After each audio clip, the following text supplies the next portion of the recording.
به جای این همه غوغا تو هم سواد آموز.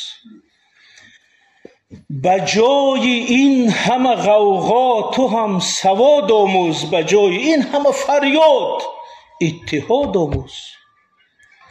به جای این همه دعوا تو هم مهندس شو و علم را پس از این همچو اعتقاد آموز. یهود 1% مردم مسلمان نیست، ولی چرا به تو پیروز شد؟ تضاد آموز.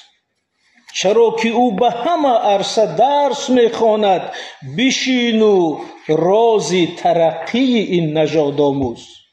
به جای دشنام دادن بشین تحلیل کن که چرا او به اینجا رسید و تو نرسیدی.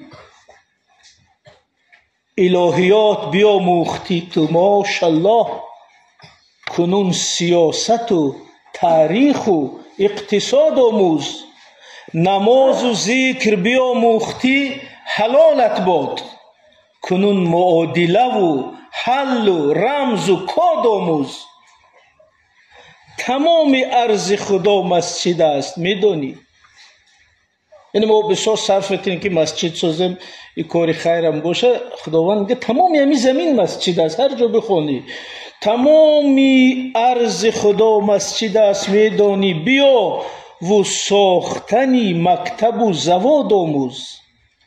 و قرض کرده و هر سال حج و عمره مرو، به علم خرج بکن دانشی زیاد آموز.